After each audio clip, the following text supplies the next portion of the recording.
Hello, we got Buster Carden with us today, and we're going to talk about Buster's life, personal life, his racing life, and what it means for him to be inducted into the Hall of Fame.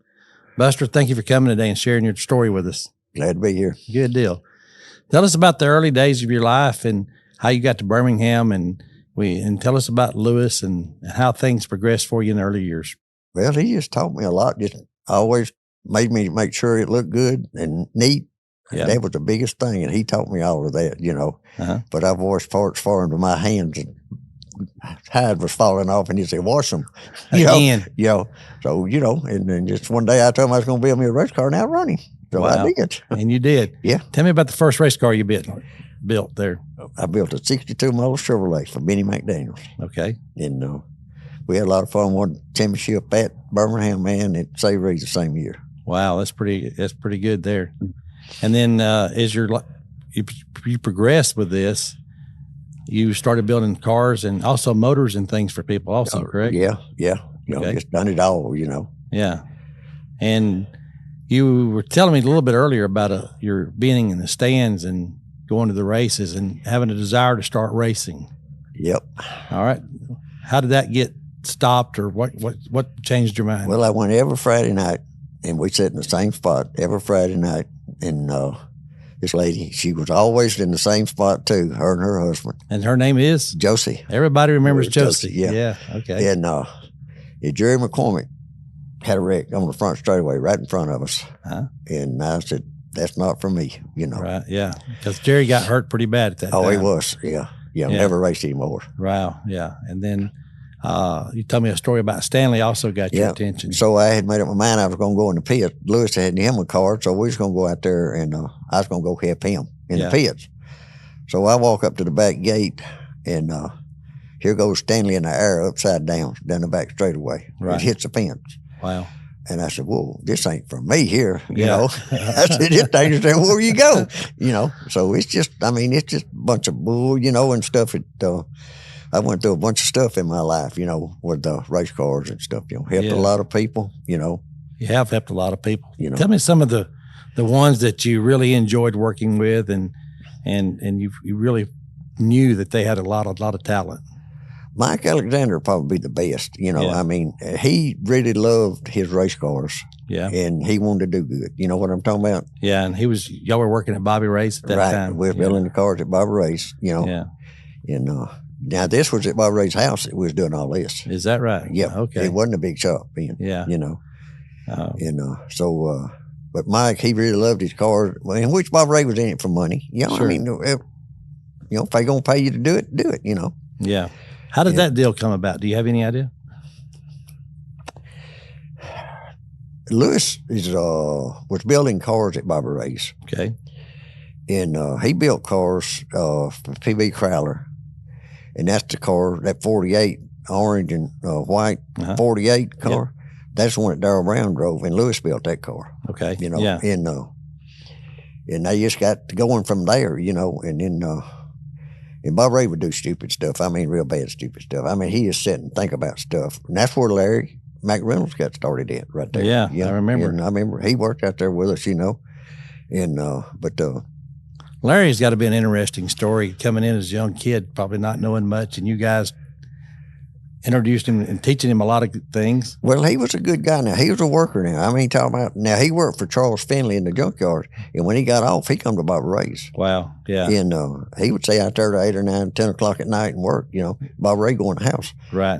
So, yeah. I mean, he just made it, what I'm talking about. He worked to get to where he was at. Yeah, he had a big desire to make it. Yep, yeah. he sure did, And took all the risk. Yep, sure did, and everything. But no, Mike, he was a lot of fun. I mean, you could go to the racetrack and have fun with him because he was always, never got mad, cut up with you, and if he aggravated you, you aggravated him. We was at Nashville one time, and he aggravated us all day one Saturday, and it was hot. Yeah. Now, if he is aggravating you, tell me how he's aggravating just you. Poking at you and stuff, carrying on, Yeah. And anyway, when he got ready, he went up there to get introduced. We was pushing the car around. Right. So I went and got 10-pound ice and put in the seat. Oh, did you really? So I used to cover up, and I put it in there. And when he got in that car, he called me on rail, and he said, "Buster, who put this ice in this seat?" I said, "I don't know, buddy." He told me, said, I'll get even with you. Did he really? Yep, But that, I mean, that's the way he was, Yeah. It was fun to him. Yeah, he enjoyed the racing, and he had to be comfortable in his own skin because you guys were going to the racetrack and you were really performing. Right. I mean, you had good race cars, Right. and you. What did you just tell me that he told you about singing a song? When he get ready to qualify, he said, well, we'll go out here and sing him a song now. Wow. And I mean, he could qualify. He had 4 tents built in his pants. Is that right? Yes, sir. I mean, he was going to go fast, Yeah. He's I always liked Mike. He always carried himself very well. He did. And done a great job, He had a good daddy, too, at times. At times, yeah. I've seen him come in the racetrack up there and tell me, he said, go run and buy all them tires off that trailer down there. Next week, I said, you going to buy us some tires? He said, nope, I ain't buying no tires. I mean, that's just the way he was. Yeah. So then you had a run with Jackie McGuire. Right. And y'all had a really fast car and won a bunch of races. Tell us about that. Well, they started that new deal at Birmingham. I forgot, I think they called them limited cars. Yep. And so we decided we'd build one. So Bobby Allison, I went and talked to him about it. Me and Bobby's pretty good friends. And I went and talked to him about it and everything. And he said, well, I got a frame up there at Hueytown High School. So go up there and get you one. Okay. Go up there and pick you one out. So I went up there and found one. And he told me, he said, carry it down there to Bowen down there. And they'll sandblast it. And said, I'll call them. Okay. And I said, Bobby, you ain't got to do all this. He said, I'm doing it. Don't worry about it. So anyway, that was in October. And we worked on that thing. And he called me one day and he said, you need to come down here. So I went down there and Bobby was in the big shop at that time. And we went back there and he had a box full of stuff. And I said, what is that? He said, that's stuff for your race car. Wow. And I said, Bobby, I don't have the money to pay for that. He said, did I ask you for any money?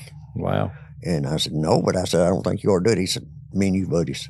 So, wow. That's the way it was, And we would talk, and then when he got hurt, he would come into Holidays, where Holidays is down yes. there. He would come in there, and one day he would know you, and the next day he wouldn't, right, yeah. But, I mean, he was just a good guy. Bobby was like 20 years ahead of his time. Yeah, no that's doubt how smart he was.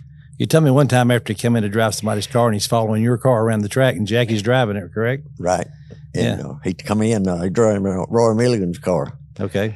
And he told me, he said, you need to put 50 more pound spring in the right rear. And I said, Bobby, that car's running good. He said, trust me. Yeah. And if he told me to do something, I'd do it. I mean, that's just the way he could. I mean, he could tell what a car was doing, Wow. But he's told me that like when he built, Davey got him a car, one of them cars. And he asked his daddy if he was going to build him a motor. He said, no. I said, see that pickup truck sitting out there? And he said, yeah. He said, get the motor out of it. When you learn how to drive, then I'll build you a motor. Really? Yeah.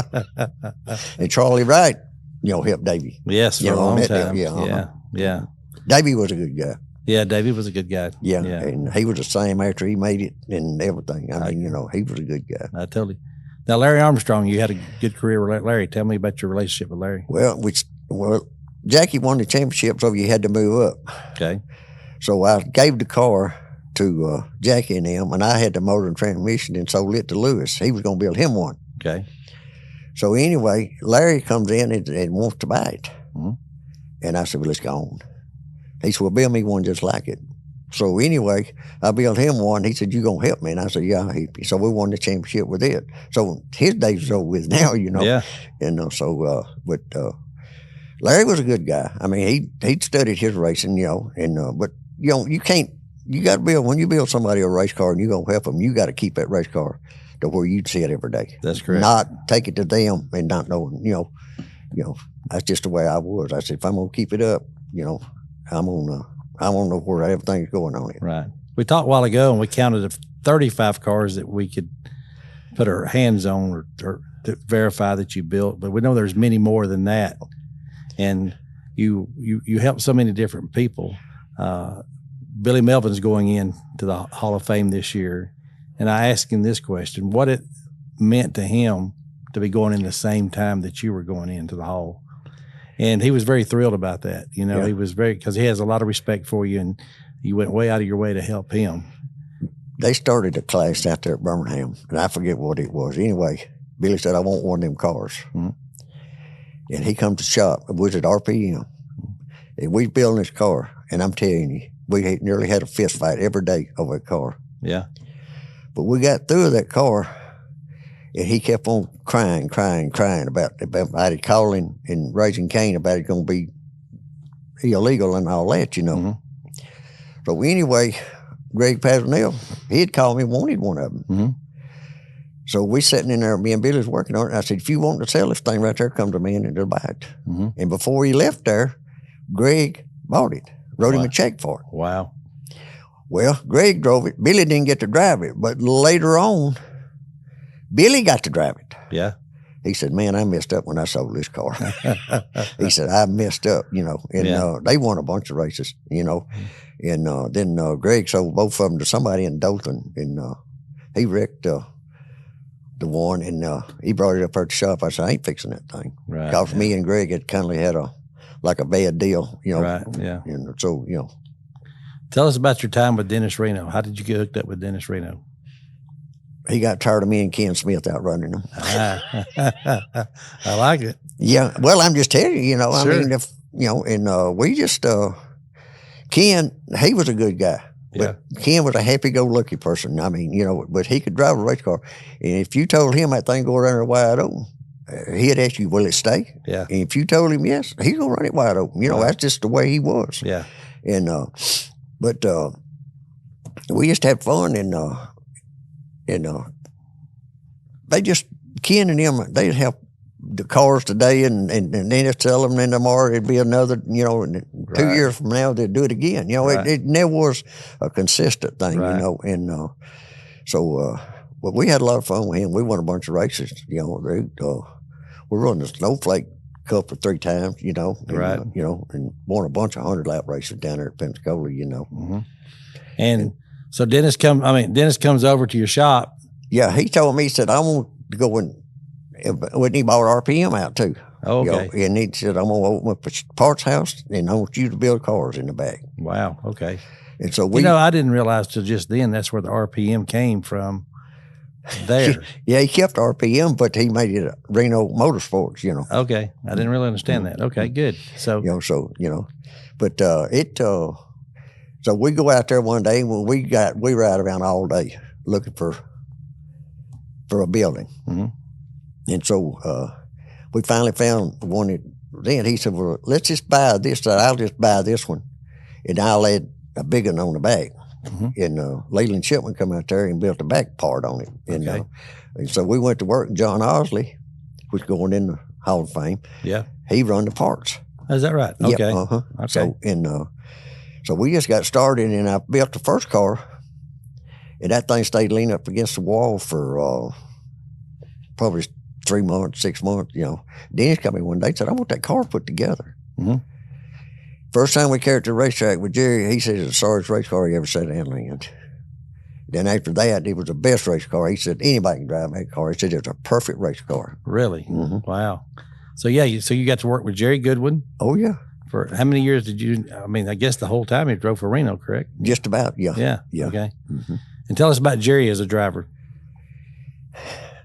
Jerry, he was good, but we went to Pensacola one night, and it was one of Ken's cars that Dennis had bought. And anyway, we went down there, and Jerry went out there to practice. The car run for racetrack. He come in, he said, you can't drive his car. He said, it's pushing. And I said, the car can't be pushing the same thing. So we checked around, and John Cannon, you remember him? I do remember John. He was with me.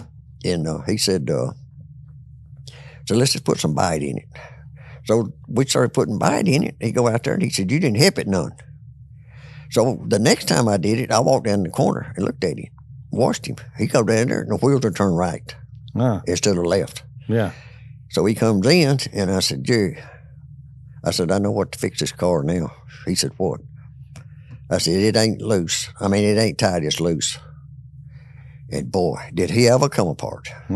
He told me, he said, as long as I've been racing, and I don't know when a car's tight or loose, he said, and Dennis told him, said, you need to listen to him. And we fixed it and won the race. Did you really? Yeah. Wow. Okay. Yeah, that's pretty incredible. So, but Jerry was just, And Jerry had a deal. If a right rear didn't weigh 516 pounds, he wouldn't go up to the racetrack with the car. Really? Yes, sir. So how did you make that happen every time? I just write it down. They didn't see it. I mean, you got to outsmart them drivers. They just dummies up there anyway. You know what I'm talking about? I do. Yeah, I resemble one. But no, you can make a driver believe anything. He just got to get his trust in you, then he'll trust. And then he'll be all right. Yeah. So, what made you think that? I mean, when you start out, you mentioned this earlier. You have limited knowledge and limited experience. But as you grow and you begin to learn more and you, like you said, you're looking at a car that's going in the corner and you see what's going on and you learn to fix it. I mean, how long did it take you to become very, very confident in that knowledge? Well, I had so many kids that I helped. Yeah. That I didn't set the car up for them. Like Ken, I didn't set the car up for him. I set it up for me. Right. Yeah. Yeah. And it's just crazy how people think. They think one thing, but the car's doing something else. You know, and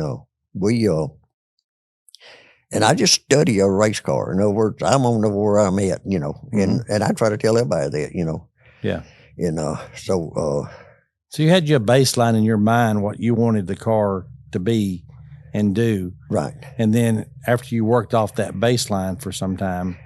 But I was smart enough that I'd go to the racetrack and I would find me somebody that was smart. Okay. And I didn't get over involved, but I stood back and watched what was going on. Right. That's where you learn. Right. Yeah. By watching it happen. Right. Yeah. So it just, it's kind of crazy. That's like Chris Mullinax's brother, Chris. Chip. Chip, yes.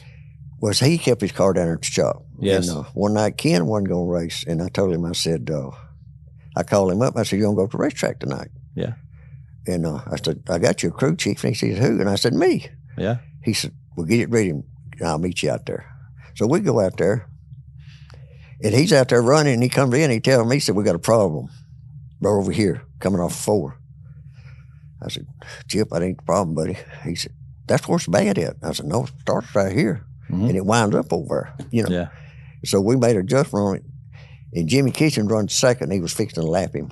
Really? But LC had bought one of them 180-degree motors. Yeah. And Ken won 2 or 3 races with it. And then Dennis got caught on to it. Right. And Dennis to this day said that motor was in Chip's car that night, but it wasn't. It wasn't. No, it wasn't. Yeah. But Chip, that's what I'm telling you. He had to get confidence in me. That's correct. Yeah. And then what you told him, and you changed, it worked. Right. And you exactly off. Right. Yeah. It's talking about Lewis back in your early years with Lewis and working with him. You came from Talladega. Right. And you went to work with the Clarks. Right. Yeah.